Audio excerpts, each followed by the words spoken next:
Facebook সেটিংয়ের মধ্যে একটা setting রয়েছে যেখানে পাশে একটা চেক বক্স রয়েছে, অর্থাৎ বাক্স রয়েছে, সেখানে টিক দিতে হয়। এই টিক দেওয়ার পর আমাদের একটা বিশেষ সুবিধা আমরা পাই, কিন্তু ম্যাক্সিমাম মানুষ এই টিকটা দিতে ভুলে যায় বা এর গুরুত্ব বুঝতে পারে না। আজকের ভিডিওতে আপনি এর ডিটেলস জানবেন, যার ফলে এই সুবিধা আপনি ভোগ করবেন এর পরবর্তী সময়। তো চলুন শুরু করি। আপনি কি করবেন, ফেসবুকটাকে ওপেন করে নেবেন। ওপেন করার পর যে বিষয়ে বলছি সেইটা আগে বলে নিই। তো ধরুন আমি প্রোফাইলের এখানে আসলাম, এসে স্ক্রল করে নিচের দিকে আসলাম।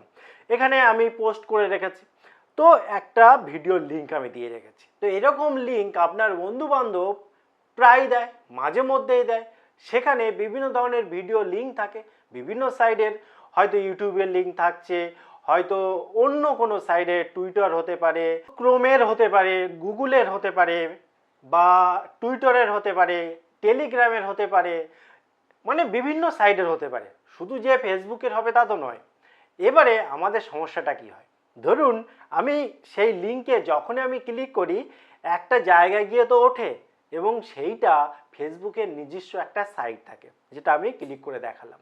কি করে বুঝবো যেটা ফেসবুকের সাইট? ধরুন এটা ইউটিউবের লিঙ্ক ছিল, কিন্তু উঠেছে কিন্তু ফেসবুকের নিজস্ব একটা সাইটে। এখানে দেখুন ওপরে 3 ডট পয়েন্ট আছে, যখন এখানে ক্লিক করবেন এখানে দেখুন যা ফিচার্স রয়েছে সব ফেসবুকের ফিচার্স রয়েছে। এখানে কিন্তু ইউটিউবের কোনো ফিচার্স নেই। এতে অসুবিধা কি? অসুবিধা হলো একটাই, দেখুন আমরা যদি যে লিঙ্কটা আমাদের মানে দেওয়া হচ্ছে, বা যেই লিঙ্কে আমরা ক্লিক করছি, আমরা যদি সরাসরি সেখানে গিয়ে ভিডিওটা দেখতে পারি, তাহলে যদি ভিডিওটা আমাদের ভালো লাগে, পছন্দ হয়ে যায়, তাহলে সেই ভিডিও রিলেটেড আরও ভিডিও আমরা পেতে পারি। ধরুন সুন্দর একটা ড্যান্সেস ভিডিও আপনি দেখলেন, কিংবা সুন্দর একটা মুভি দেখে নিলেন, সুন্দর মুভি আপনার খুব পছন্দ হয়েছে।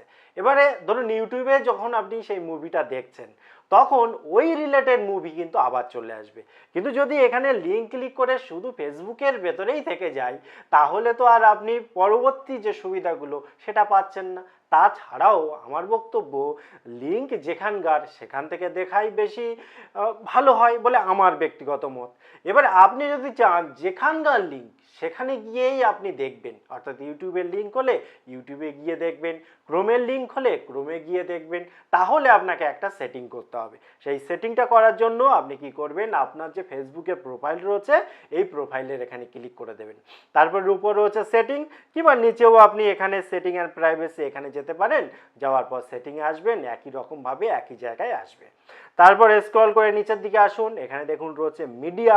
এই মিডিয়ার ভেতরে যখন আপনি ক্লিক করবেন, ক্লিক করার পর স্ক্রল করে নিচের দিকে আসবেন, দেখুন একদম শেষে লেখা রয়েছে লিঙ্ক ওপেন এক্সটার্নালি। এই যে চেক বক্সটা রয়েছে এখানে, জাস্ট আপনি চেক বক্সে ক্লিক করে দিন, করে একবার রিফ্রেশ করে নিন, জাস্ট একবার রিফ্রেশ করে নিন, আর কিচ্ছু করা লাগবে না। এবার আপনি ফেসবুকটা ওপেন করে নিন। ওপেন করার পর যে কোনো লিঙ্কে আপনি ক্লিক করতে পারেন। আমি জাস্ট উদাহরণ হিসাবে আমারই ভিডিওর একটা লিঙ্কে ক্লিক করে দেখাচ্ছি। তো যখন এখানে আমি ক্লিক করলাম, দেখুন এখানে সরাসরি ইউটিউবে গিয়ে উঠলো। কি করে বুঝবে ইউটিউবে গিয়ে উঠেছে? উপরে যে 3 ডট পয়েন্ট এখানে ক্লিক করলে এখানে যে অপশানগুলো আছে দেখুন সব ইউটিউবের অপশান রয়েছে, ইউটিউবের সেটিং রয়েছে। এ থেকে আমরা বুঝতে পারছি এটা ইউটিউবের ভেতরে এসেছে। এতে সুবিধা কি হবে, পরবর্তীকালে এই লিঙ্কের মানে এই রিলেটেড যত ভিডিও আসবে সেগুলো আমরা দেখতে পাবো, যেটা আগেই আমি ব্যাখ্যা করলাম। টোটাল ইনফরমেশন কেমন লাগলো অবশ্যই কমেন্ট করতে ভুলবেন না। আবার দেখা হয় পরবর্তী ভিডিওতে। ততক্ষণ ভালো থাকুন, সুস্থ থাকুন, বাই বাই।